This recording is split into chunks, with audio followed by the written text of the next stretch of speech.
একেবারে কম তেলে সুজি আলুর ব্রেকফাস্ট বা নাস্তা রেসিপি তৈরির জন্য কিন্তু এই রেসিপিটা একবার দেখে নিতে পারেন। এর জন্য প্রথমেই নিয়ে নিতে হবে 1 বাটি পরিমাণে সুজি। এখানে 150 গ্রাম পরিমাণে সুজি আমি নিয়ে নিয়েছি 1 বাটি পরিমাপ করে। ঠিক যেই বাটিতে সুজি পরিমাপ করে মিক্সার জারে নিলাম সেই বাটিরই সমপরিমাণ জল দিয়ে দিলাম মিক্সার জারের মধ্যে। এবার সুজিটা পেস্ট করে নেব। সুজি আর জলই এখানে শুধু ব্যবহার করা হয়েছে, আর কিন্তু কোনো কিছুই দেওয়া হয়নি। এবার এই সুজির মিশ্রণটা একটা বড় মিক্সিং বোলের মধ্যে ঢেলে নিয়ে সরিয়ে রাখছি। আর নিয়ে নিচ্ছি 2টো কাঁচা আলু। এবার এই কাঁচা আলু দুটোকে গ্রেট করে নিতে হবে। গ্রেটারের সাহায্যে ভালো করে আলু দুটোকে গ্রেট করে নিয়ে ধুয়ে নিতে হবে অবশ্যই, যাতে আলুর মধ্যে কোনো রকমের কার্ডস না থাকে। তারপর ফ্রাই প্যানে সামান্য সাদা তেল দিয়ে দিতে হবে। ফ্রাই প্যানটাকে মিডিয়াম টু হাই ফ্লেমে রেখে তেলটা ভালো করে গরম করে নিয়ে ফোড়ন হিসেবে দিয়ে দিতে হবে মৌরি। আমি এখানে মৌরি ব্যবহার করছি, চাইলে আপনারা জিরেও কিন্তু ব্যবহার করতে পারেন, তবে মৌরি দিলে খুব সুন্দর একটা ফ্লেভার আসে। মৌরিটা দিয়ে একটু ভেজে নেব। মৌরির ভাজা ভাজা গন্ধ আসতে আরম্ভ করলে দিয়ে দিতে হবে লঙ্কা কুচি। লঙ্কা কুচি দিয়েও একটু ভেজে নেব। এবার দিয়ে দিচ্ছি গ্রেট করা আলুটা। গ্রেট করা আলু দিয়ে এবার ভালো করে ভাজতে থাকতে হবে বেশ খানিকক্ষণ, আলুটার লালচে রং আসা পর্যন্ত। একদম কম তেলে কিন্তু চটপট এই রেসিপিটা তৈরি হয়ে যায়। বাচ্চা থেকে বড় সকলেরই খুব পছন্দ হবে আশা করি, আর স্বাস্থ্যকরও বটে। আর স্কুলের টিফিন, অফিসের টিফিন কিংবা সকালের ব্রেকফাস্ট কিংবা রাতের ডিনার হিসেবেও এটা কিন্তু আপনারা বানিয়ে খেতে পারেন। এবার দিয়ে দিচ্ছি এতে পরিমাণ মতো লবণ। সুজির মিশ্রণে কিন্তু কোনো কিছুই মেশাইনি। এই আলুর যে মিশ্রণটা তৈরি করছি এর মধ্যেই একে একে সব মিশিয়ে নিচ্ছি মশলাপাতি। দিয়ে দিলাম পরিমাণ মতো হলুদ গুঁড়ো, 1 টিস্পুন পরিমাণে রোস্টেড ধনে গুঁড়ো, আর দিয়ে দিলাম পরিমাণ মতো চিনি। দিয়ে এবার ভালো করে মিশিয়ে নিচ্ছি।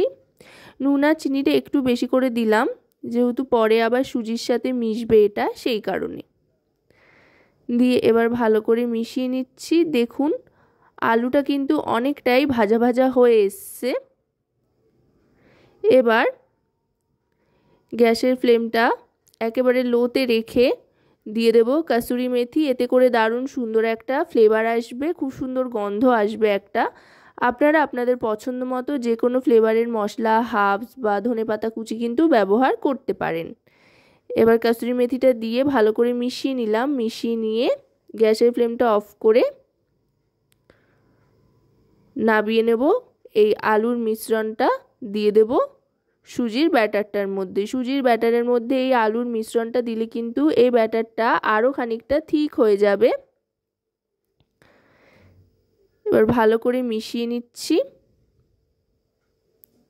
দেখুন এটা কিন্তু এখন অনেকটাই ঠিক হয়ে এসছে, সেই জন্য এতে কিন্তু একটু জল মেশাতে হবে। ঠিকঠাক কনসিস্টেন্সিতে এনে তারপরে কিন্তু এটা থেকে নাস্তার রেসিপিগুলো তৈরি করব। আমি অল্প অল্প করে জল মেশাচ্ছি, আর কনসিস্টেন্সিটা আপনারা দেখতেই পাচ্ছেন আশা করি। আর ঠিক এরকম কনসিস্টেন্সিতেই কিন্তু ব্যাটারটাকে রাখতে হবে। রেখে তারপরে নাস্তা বা ব্রেকফাস্টটা তৈরি করতে হবে। আর খুব ভালো করে ফেটিয়ে মিশিয়ে নিতে হবে, যাতে কোনো রকমের লাম্পস বা ডেলা ভাব না থাকে, সেদিকে কিন্তু লক্ষ্য রাখতে হবে। এটা কিন্তু তৈরি হয়ে গিয়েছে ব্যাটারটা। এবার ফ্রাই প্যানে দিয়ে দেব আবার সামান্য একটু সাদা তেল। আপনারা কিন্তু চাইলে এই সময় বাটার বা অলিভ অয়েলও ব্যবহার করতে পারেন, আবার সাদা তেল দিয়েও করতে পারেন।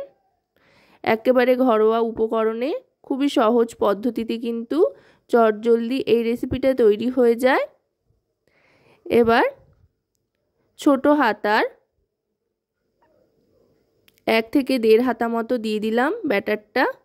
দিয়ে এবার আস্তে আস্তে চারদিকে ছড়িয়ে নেব। গোল করে নিচ্ছি। আমি এখানে বড় বড় করে গোলা রুটির মতো করে তৈরি করছি। আপনারা চাইলে কিন্তু মিনি প্যানকেকের মতো করেও ছোট ছোট করে তৈরি করতে পারেন, আবার এভাবেও বানাতে পারেন। তবে হ্যাঁ, যেভাবেই বানান না কেন অবশ্যই কিন্তু লক্ষ্য রাখতে হবে এই সময় গ্যাসের ফ্লেমটা মিডিয়ামে রাখতে হবে, আর ওপরের অংশটা শুকিয়ে আসা পর্যন্ত কিন্তু অপেক্ষা করতে হবে উল্টানোর জন্য। ওপরের অংশটা কাঁচা থাকা অবস্থায় কিন্তু উল্টোতে গেলে ছিঁড়ে যেতে পারে, তাই ওপরের অংশটা শুকিয়ে আসলেই উল্টে নিতে হবে।